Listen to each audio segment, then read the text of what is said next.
Bonjour à tous, il est 6h, on est dans le centre-ville de Rennes. Aujourd'hui on est devant la Tête Enfarinée à Rennes, c'est une boulangerie. Et on va aller découvrir ce que font les équipes avant l'ouverture, voir vraiment ce qui se passe, tout un peu les coulisses qu'on ne voit pas quand on est simple client. Ça va être passionnant, c'est parti.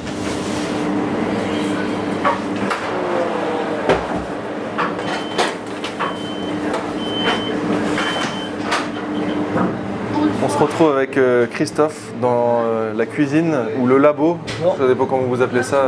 Labo Fournil. Le labo Fournil de la Tête Enfarinée à Rennes, avec aussi toutes les équipes qui sont présentes dès le matin. Enfin pas toutes, il y en a qui vont continuer d'arriver. Et donc là, alors Christophe, ça fait quelques heures que tu es déjà debout, quoi. Ouais, ça fait 4 heures que je suis debout, ça fait un peu plus de 5 heures, quoi. Et puis, Ok, donc là pour rappel, il est 6h. Et donc du coup la préparation continue avec qu'est-ce que tu es en train de faire? Là je suis en train de foncer, c'est-à-dire de mettre de la pâte au fond de cercle pour ensuite couler de l'appareil à flanc. Voilà. D'accord, ok. Voilà. Donc Ça s'appelle foncer de la pâte, quoi. Okay. Ça s'appelle le fonçage.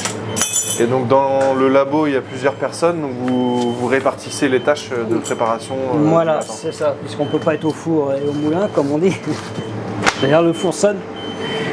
Et donc, bah oui, chacun a sa tâche, mais en même temps, ça reste un travail d'équipe. Hein. Donc, oui. Chacun a sa tâche, mais chacun aide l'autre à faire sa tâche. Enfin, tout s'enchaîne, quoi, on va dire. Quoi. Et juste pour la petite histoire, la Tête Enfarinée, du coup, ça existe depuis... Alors depuis juillet 2020, oui, 2020, c'est ça, ouais. Voilà, on a créé ça en centre-ville.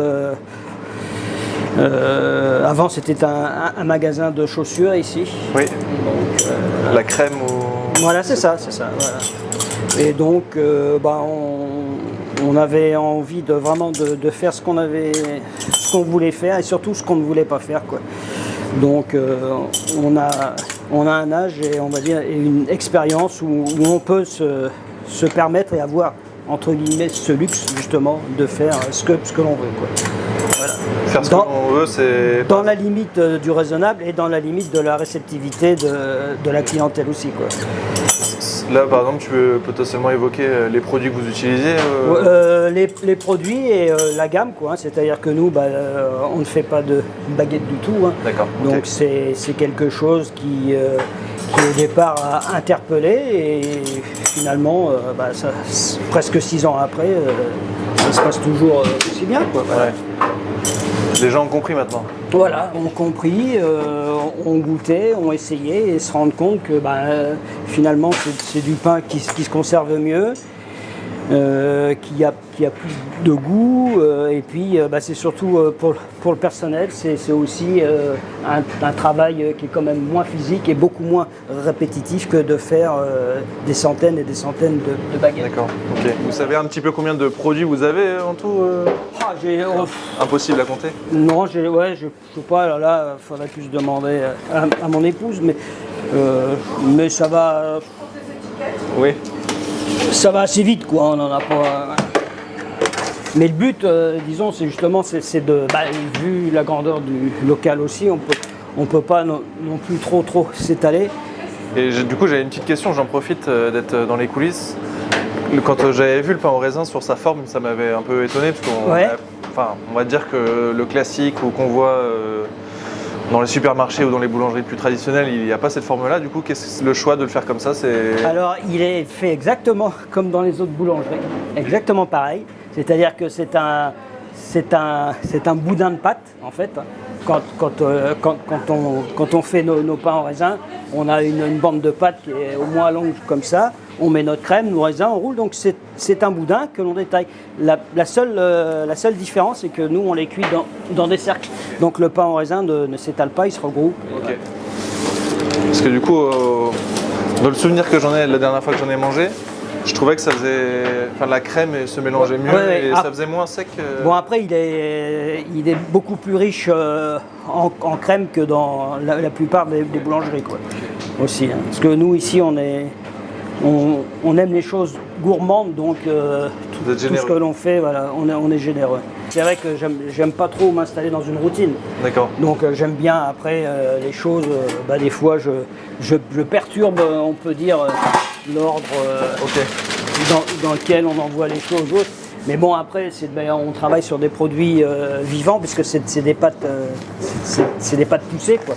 Donc, selon le temps, des fois, ça pousse plus ou moins bien aussi. Hein. Donc, on ne va pas, admettons, aujourd'hui, les pains en raisin, on les cuit là. Peut-être que demain, on les cuira une demi-heure plus tôt, une demi-heure plus tard. D'accord. Voilà, c'est selon comment ça pousse, quand on est tributaire de la météo, quoi. Aussi. Sauf sur des choses comme le flan, les cookies. Voilà. La météo influe sur la pâte. Oui, c'est ça. Ouais. Et donc s'il fait mauvais, c'est... Là, s'il fait plus froid ou s'il fait plus humide, plus sec, voilà, ça influe. Et là, c'est sur la viennoiserie, mais encore plus sur le pain, quoi. Sur le pain, en plus, vu qu'on travaille que vraiment 100% levain, sans ajout de levure du tout, donc là, c'est un peu du sans filet, si on peut dire. Donc, selon comment a réagi le levain ou autre, les temps de fermentation, ils ne vont pas être les mêmes, quoi. 100% levain, pour les personnes qui ne comprendraient pas trop ce que tu veux dire par là, c'est que c'est vraiment 100%, j'ai envie de dire, naturel pour le coup. Alors voilà, c'est ça. C'est-à-dire que, en fait, notre pain n'est fait que d'eau, de farine et de sel. Parce que, en fait, le levain, c'est quoi? Le levain, à la base, c'est un mélange de farine et de sel. Farine et d'eau. Je vais y arriver. Donc, et ce levain va être en fait un agent de fermentation à la place des levures industrielles, quoi. Et du coup, les points entre guillemets vraiment bénéfiques à ça, donc au-delà du fait que ce soit naturel et beaucoup moins transformé, voilà. Il y a aussi un aspect sur la digestion, non? Voilà, c'est ça. C'est que c'est des pains qui sont beaucoup plus digestes.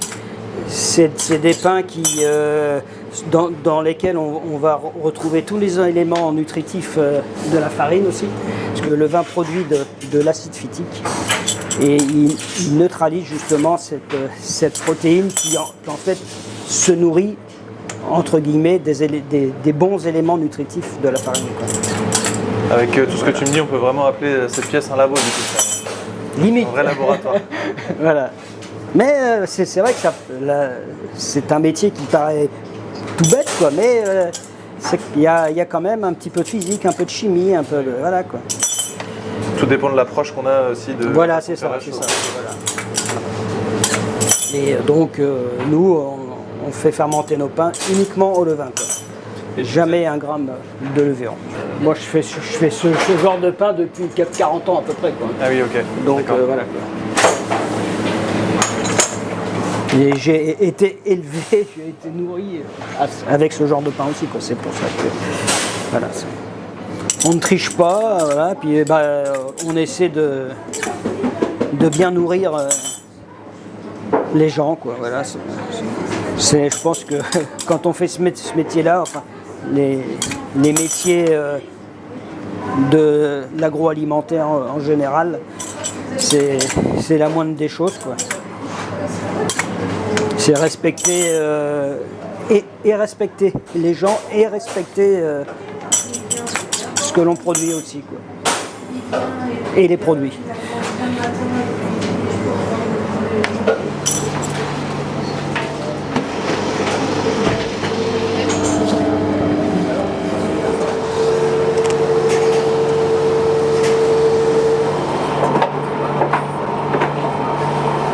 Parce que c'est pas le même type de farine.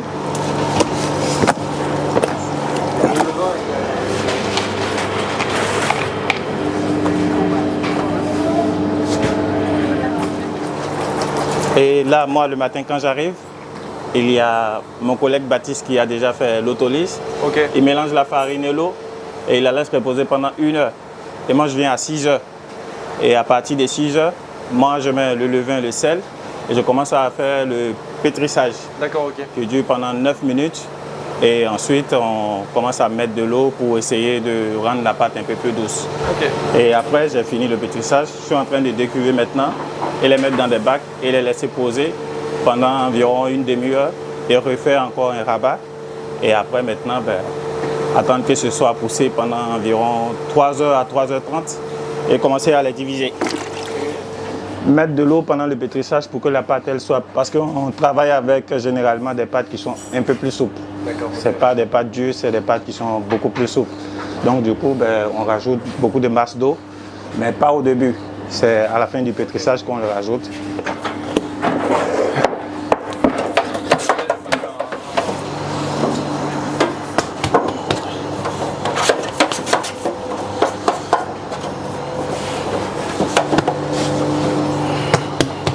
Voici à quoi ressemble le levain qu'on met dans la pâte pour la permettre de pousser.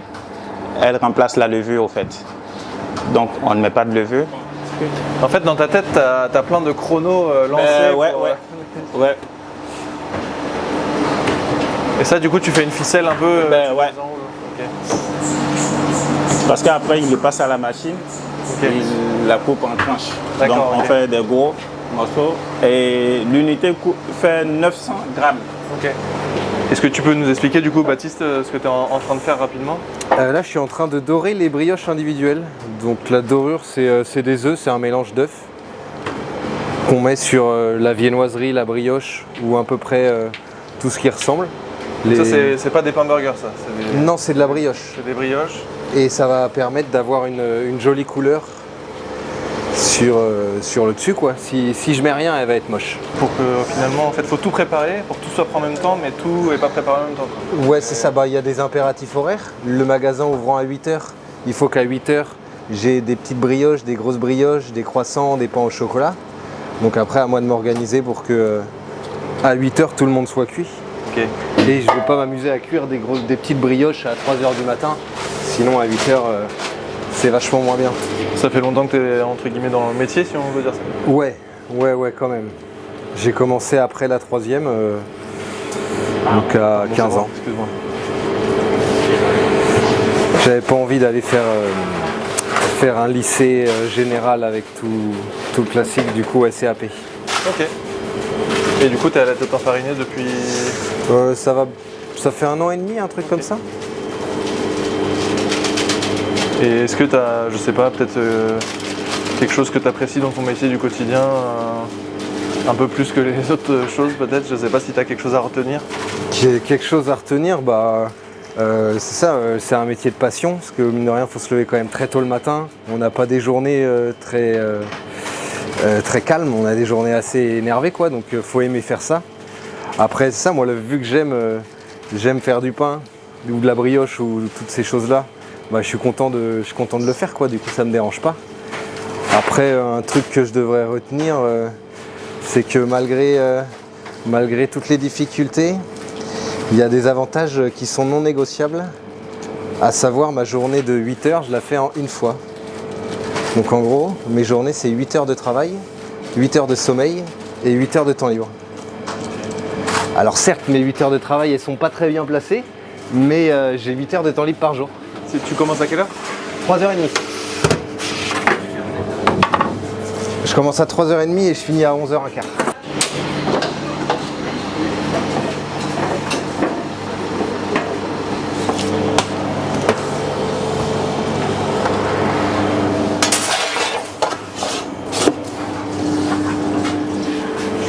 Ça permet de faire quoi ça pour le petit coup de ciseau?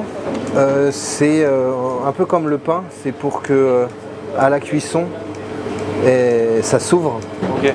Ça la fout, et que du coup à l'intérieur ça soit pas trop dense. Si je fais rien à l'intérieur, ça va être tout serré et puis c'est joli. Et tout à l'heure Christophe disait du coup ici pas de baguette, ça te dérange pas de pas faire de baguette? Non, pas du tout. Ça me dérange pas, non. Après, ce qui m'intéresse, c'est ce qu'il y a dans le pain, la qualité de ce qu'on met dedans, quelle farine, quel levain et tout. Après, oui, bon, en effet, c'est vrai que c'est sympa de façonner des baguettes. Après, c'est pas très agréable de faire genre 1500 baguettes d'un coup.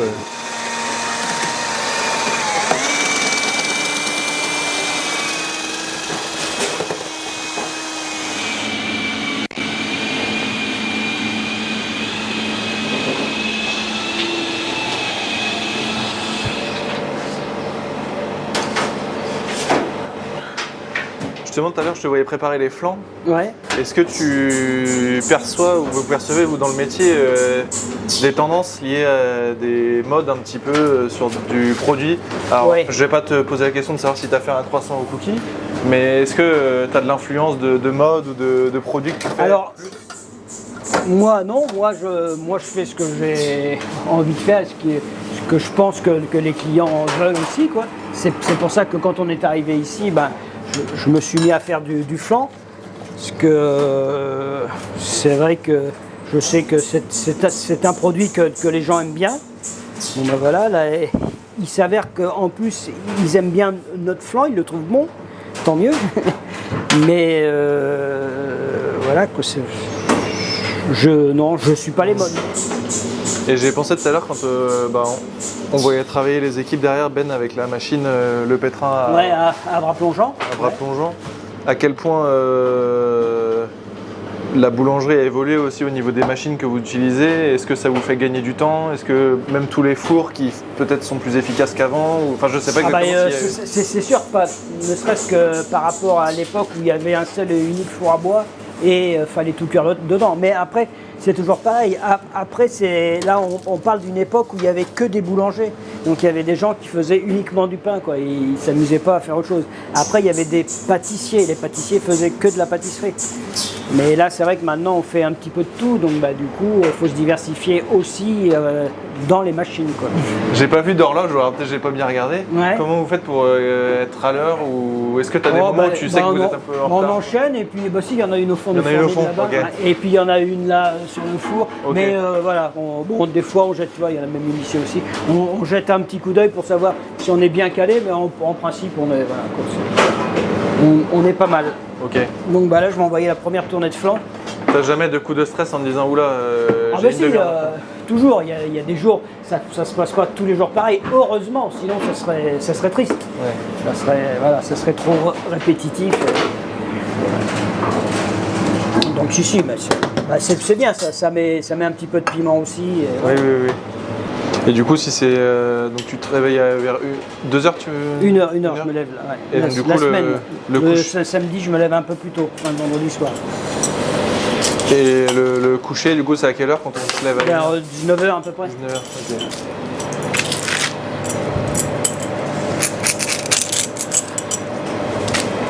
Et toi, tu quittes la boulangerie généralement Bon, vers midi à peu près, quoi. Ok. Faut que je mange un peu quand même si je veux avoir un peu d'énergie pour le lendemain.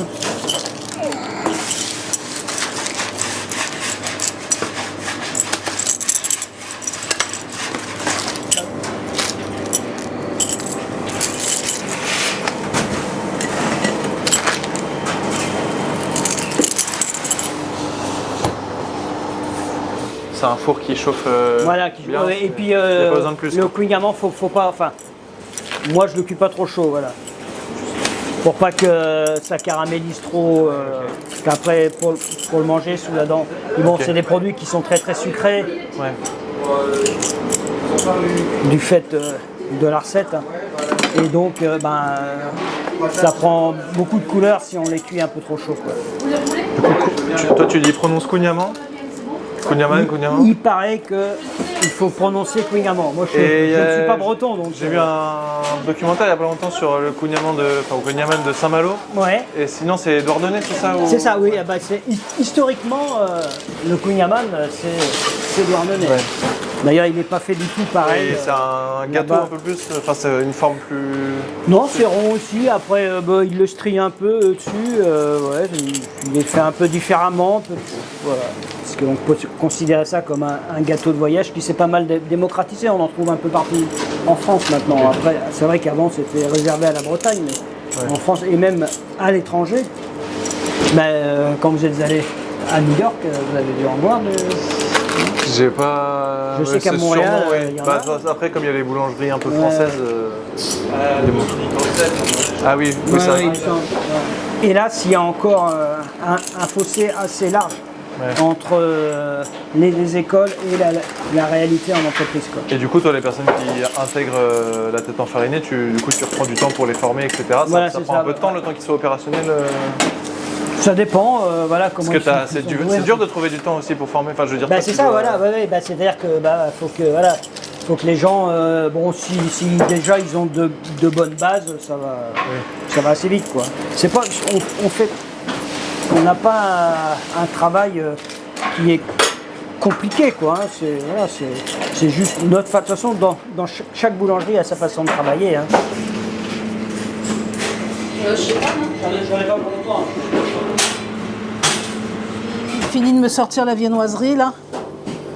Faut que je la mette un peu en piste.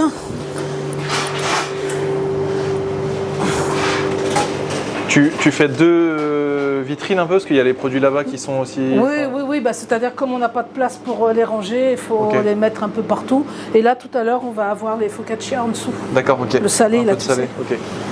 Donc ça, le salé, il va me le sortir vers 8h, 8h15, 8h30, enfin, même des fois vers 8h, ça dépend. Et du coup, toi, après, tu t'occupes de la relation client, la vente La vente, voilà, et puis les papiers. Oui, ok, l'administratif. Voilà. Ça prend du temps, ça? Oh, c'est de pire en pire. Ah oui. Mais bon, c'est comme ça. Est-ce que toi qui es du coup au contact client ou à la vente, tu vois, il y a un peu un best-seller chez vous ou les gens vous demandent où ça? C'est toujours le flan qui marche. Flan, quand même. Le flan, le queen, enfin c'est des choses. Puis bon, les gens aiment bien notre viennoiserie visiblement. Donc voilà. Mais c'est vrai que le flan, c'est ce que les gens demandent le plus souvent, quoi. Écoutez, on s'en fiche. Chocolat, ça va là. Hop, voilà. Et notamment les queen amann. Ou amants, comme on veut, suivant le...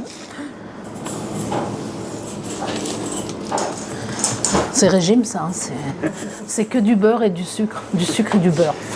Ça donne envie comme ça, quand même. Hein. Après, il faut pouvoir l'assimiler. On nous a proposé une affaire à Rennes. Bon, on se dit, on ne connaît pas la Bretagne, pourquoi pas, on va venir voir. Hein. Et puis bon, l'affaire ne nous a pas déplu, c'était... Voilà. Bon, c'était pas ce qui nous correspondait comme boulangerie, mais bon, après, on s'est dit, il y a un moment donné, il faut arrêter de chercher et prendre... Est-ce que vous avez repris quelque chose? Oui, on est repassé derrière. Vous avez continué à produire un peu ce que faisait le c'est ça, tout à fait. Okay. Bon, en y mettant sa patte, bien évidemment, mais enfin, sa petite touche perso. Et donc, voilà, quoi. Donc, on est resté bien 12 ans, 10-12 ans, je crois. 2008, 2019, 11 ans. Okay. Commence à faire, hein. Et puis on a vendu en se disant qu'on aimerait bien faire quelque chose qui nous correspond. Puis bon, on ne trouvait pas. Et puis après, on nous a proposé ce local. Voilà. On a dit pourquoi pas. Puis voilà. Ça a commencé comme ça. Et depuis 2020, on est là. D'accord.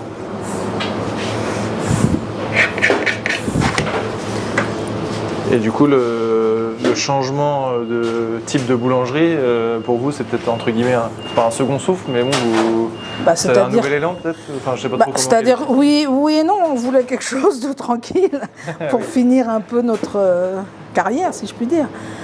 Mais bon, on ne pensait pas que ça allait donner comme ça, quoi. D'accord. Enfin, tant mieux, on va pas se plaindre. Oui, bien sûr. Voilà, la plongée dans le quotidien d'une boulangerie se termine. On espère que ça vous a plu. N'hésitez pas à nous le dire dans les commentaires. C'était un plaisir de pouvoir rencontrer les équipes de La Tête Enfarinée. Merci à Antoinette, Christophe, Baptiste et Ben de nous avoir accueillis et d'avoir expliqué leur métier. Franchement, c'est un métier qui est passionnant et c'est surtout passionnant de rencontrer des gens passionnés. À bientôt pour de nouveaux reportages.